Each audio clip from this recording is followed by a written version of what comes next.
하이닥 전문가들의 건강의학 지식을 전해드리는 황수경의 건강 칼럼입니다. 뇌의 피로를 개선하는 방법에 대한 이건중 약사의 칼럼입니다.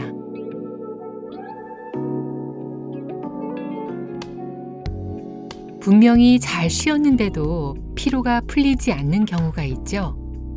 현대인들 상당수가 피로를 달고 산다고 하는데요.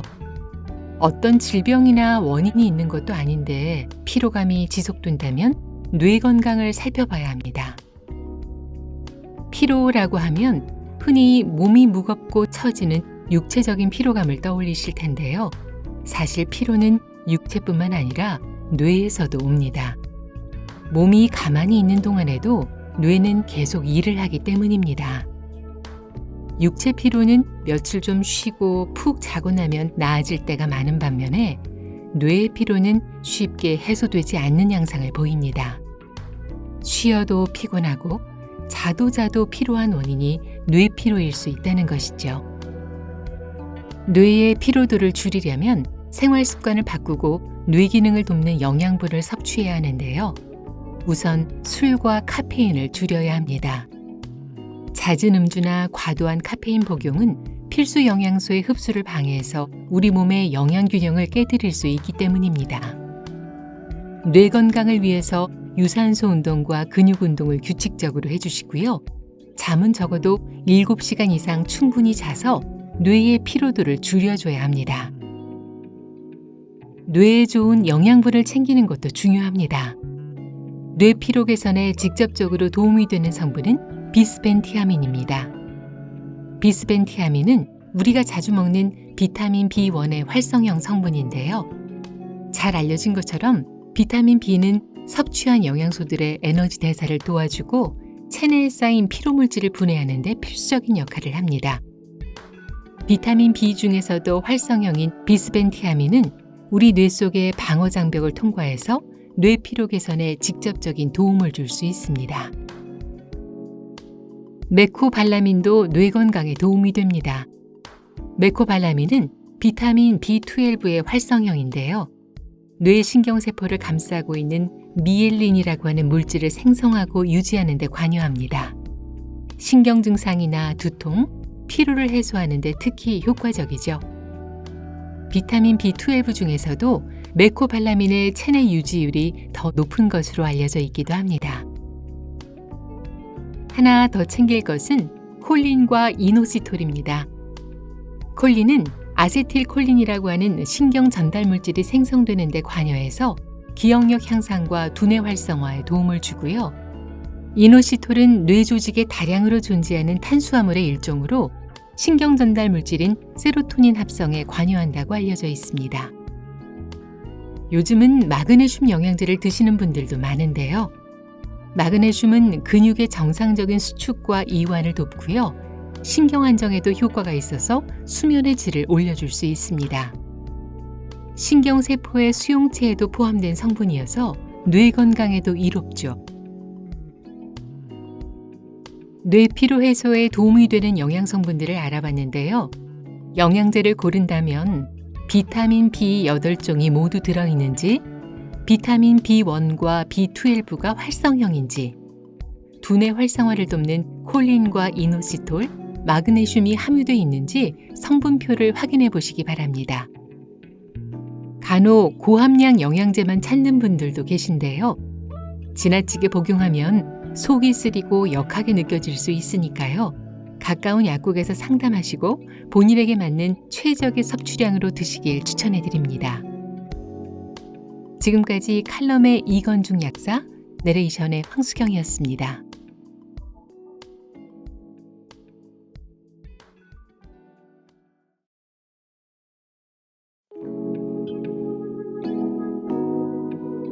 하이닥 전문가들의 건강의학 지식을 전해드리는 황수경의 건강 칼럼입니다.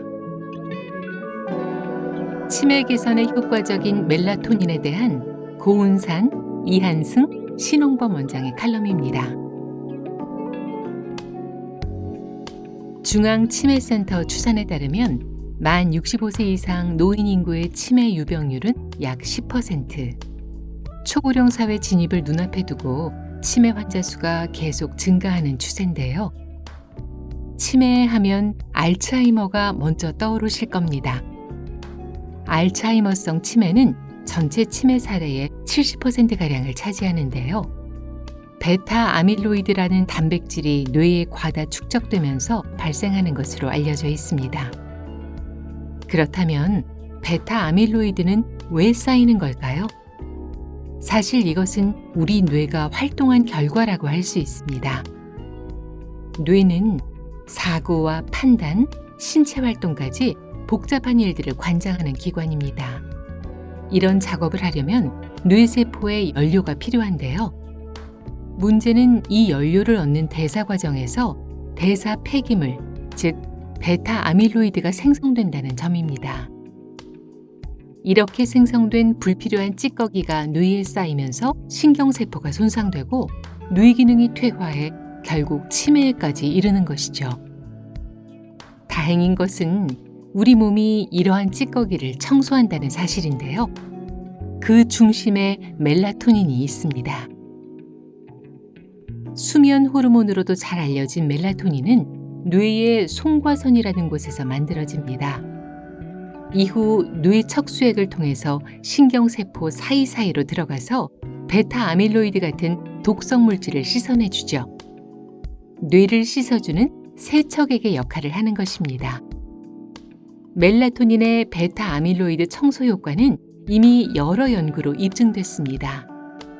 미국의 한 연구팀에 따르면 고농도 멜라토닌을 섭취한 쥐는 림프관 내의 베타 아밀로이드 배출량이 300% 이상 늘어났고요. 뇌에 남아있던 베타 아밀로이드의 양은 200% 넘게 감소했습니다. 또 멜라토닌은 활성산소에 대응하는 항산화 효과로 뇌신경세포를 보호하고요.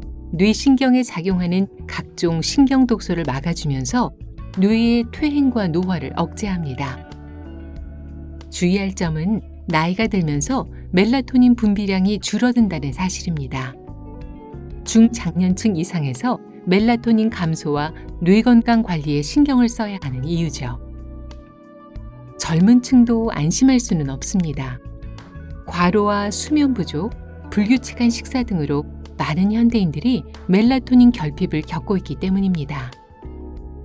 멜라토닌이 부족해지면 혈관과 심장, 간과 폐의 건강 악화를 불러올 수도 있습니다. 이렇게 생체 리듬과 뇌 건강을 돕는 멜라토닌을 잘 확보하려면 어떻게 해야 할까요? 우선 잠을 잘 자야 합니다. 멜라토닌이 밤에 분비되기 때문이죠. 세계보건기구가 권장하는 적정 수면 시간은 하루 7시간에서 9시간입니다. 낮에 햇빛을 잘 쬐는 것도 좋습니다. 햇빛을 받으면 세로토닌이라는 호르몬이 생성되는데요. 이것이 야간에 멜라토닌으로 전환됩니다. 세로토닌을 충분히 쌓아두면 멜라토닌을 그만큼 확보할 수 있는 것이죠. 평소 생활 패턴이 들쭉날쭉하다면 영양제를 보충하는 것도 방법입니다. 기존 멜라토닌 약물은 전문 의약품으로 처방전이 필요한데요. 최근에 개발된 식물성 멜라토닌은 일반 건강식품이어서 처방전 없이도 구입할 수 있습니다. 멜라토닌 영양제는 수면 주기를 규칙적으로 해주는 효과가 있기 때문에 잠들기 2시간 전 같은 시간에 꾸준히 복용하시는 것이 좋고요. 일일 적정 섭취량이 2에서 5mg이라는 점을 고려해서 한 알당 함량이 얼마인지를 확인하고 드시길 권해드립니다. 지금까지 칼럼의 고운산, 이한승, 신홍범 원장, 내레이션의 황수경이었습니다.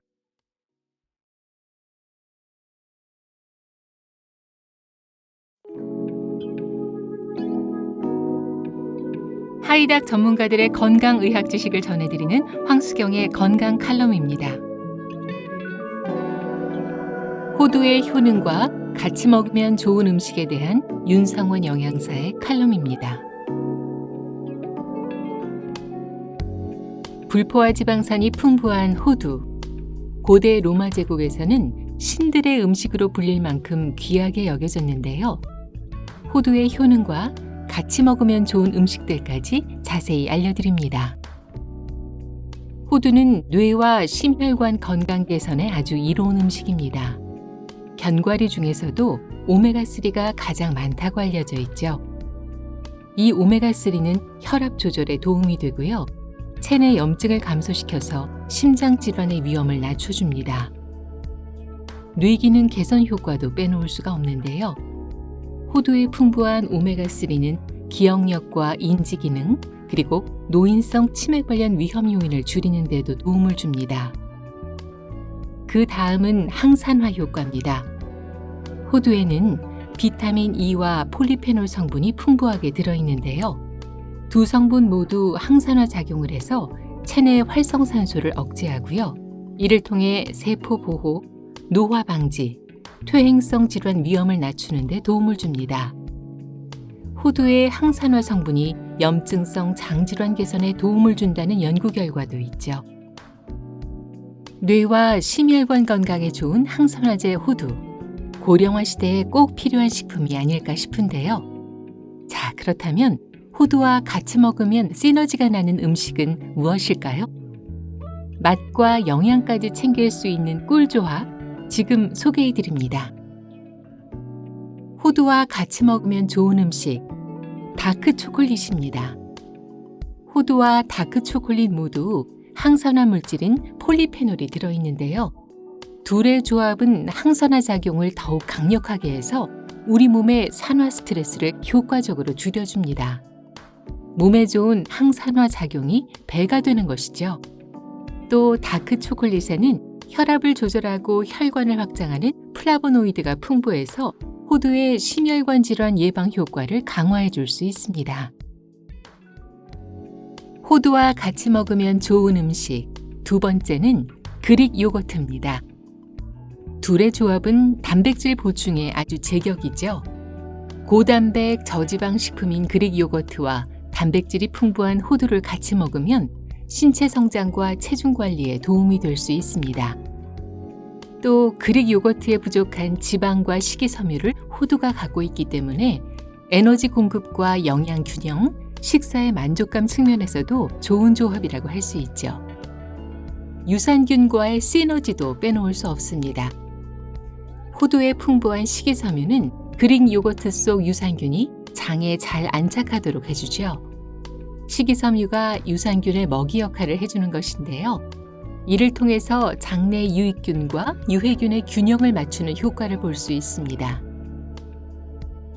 호두와 같이 먹으면 좋은 음식, 세 번째는 시금치입니다. 호두와 시금치, 조금은 낯설게 느껴지기도 하는데요. 비타민 A와 C, 철분, 칼슘이 많이 들어있는 시금치에 비타민 E, 마그네슘, 아미노산이 풍부한 호두를 곁들이면 그야말로 종합 영양제를 먹는 셈이죠. 특히 둘의 조합은 안구를 보호하고 망막 건강을 개선하는 데 도움이 될 수 있고요. 노화로 인한 망막 변성, 그리고 백내장 같은 안구 질환 예방 효과도 기대할 수 있습니다. 호두의 효능에서부터 음식 조합까지 알려드렸는데요. 아무리 몸에 좋은 호두라도 지방이 많아서 열량이 높기 때문에 하루에 6개에서 7개 이하로 드시는 게 좋습니다. 먹고 난 뒤에 발진, 가려움, 구토 같은 알레르기 반응을 겪었다면 섭취를 삼가시고요. 보관할 때는 어둡고 시원한 곳에 두시길 권해드립니다. 지금까지 칼럼의 윤상원 영양사, 내레이션의 황수경이었습니다.